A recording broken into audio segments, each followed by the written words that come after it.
पुतरा ना बहु माँ हमारे बहुत कष्ट गहनाटा बन दि 2-3 मास है किंतु चलेगा जब मिल जाता बहुत खुशी बनता है।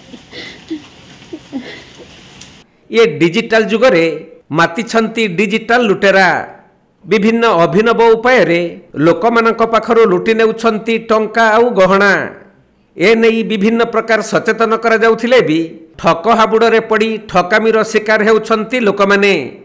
टिकिए असावधान हेले लुटेरा माने तांको मायाजाल रे विशेष करी महिला मानकु टार्गेट करी चतुरतार सहित अलंकार लुट करी नहीं चंपट मारुछंती। सही भली एक घटना घटी बालेश्वर जिला जलेश्वर म्युनिसिपालिटी अधीनस्थ पथरपुरा ग्राम रे। ना कहले सस्मिता बेहरा घर पथरपुरा। कौन घटना है चोरी घटना? कौन घटना काली 12टा टाइम मु रोषे करी तो से आसिले 2 जन काकी घर बाहर माछ करते माँ बसते से आसिले कहले गहना सफा करदेवाई कहले बोली ना मो गहना सफा अच्छे मुझे सफा करी बोली कहले से गोटे कहले हाँ मैडम दिए मुझे सफा करदेवी मुझे कहली ना मो सफा अच्छी देविनी देखिए सी गोटे लिक्विड मो हाथ में लगेवाई देले कहले मैडम यहाँ हाथ में घोषी दिखाँ मो हाथ में घोषी देली कौन है के से कहले गहना दिह मु हार जो पिंधि हार कानफुल मुदी पिंधि मो काढ़ापी कहले से काढ़ी देली काढ़ी से गोटे हलदी पानी पकईले पकईकी गोटे पाउडर पकईकी देले कहले 10 मिनट पर खुलवाई 10 मिनट पर खुलवाई कहला देखा 10 मिनट पर से भी पलैं और गहना भी ना। कौन कौन गहना खुलिक देते? मोर 2 भरीर हार गोटे थिला 5-6 ग्राम मुदी गोटे थिला आउ 4 ग्राम कानफुल गोटे थिला।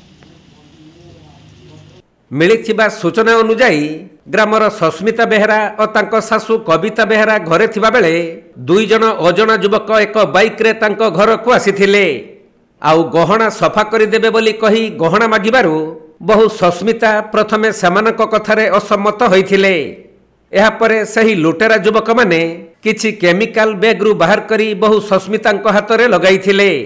परे सही लुटेरा युवकंक कथा को विश्वास करी तांकर सुनाहार सुनामुदी और सासू कवितांको सुना कानफुल सही लुटेरांकु सफा करिबा पई देइथिले।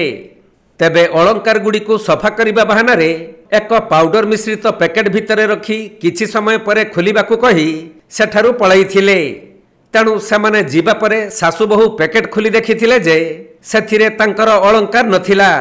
तेणु सेमाने ठकामीर शिकार होइथिबा जानिबाकु पाइथिले। परे सही लुटेरा युवक माने एक बाइक रे पळाउथबार दृश्य पाखरे लागिथिबा एक सीसी कैमेरा रे कैद होईछि।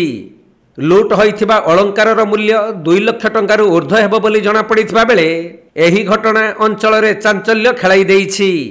सेपटे एहीपरि घटना विभिन्न स्थान रे घटुछि जहार खबर बारंबार प्रसारण हेउथिले भी लोकमाने किंतु सचेतन हेउनाहंती। ठक हाबुडरे पड़ी मूल्यवान संपत्ति हराउछंती। ना कहले कविता बेहरा घर पथरपुरा। कौन घटना होता काली जो चोरी घटना कौन?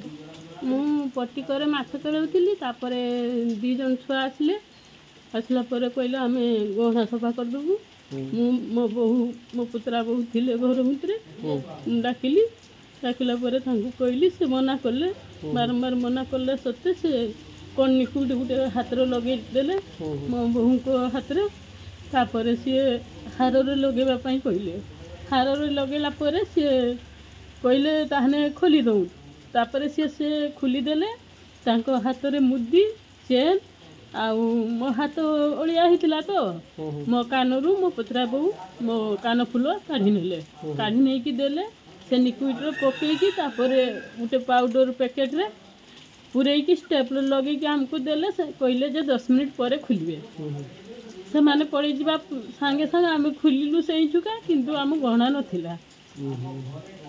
अच्छा कौन दाबी रखुछन आप? टिके साहाय्य कला हमको आमे जदी पाई परिबु। आपनकर कोन जाई कोन आपन? मोर कान फुल जाई।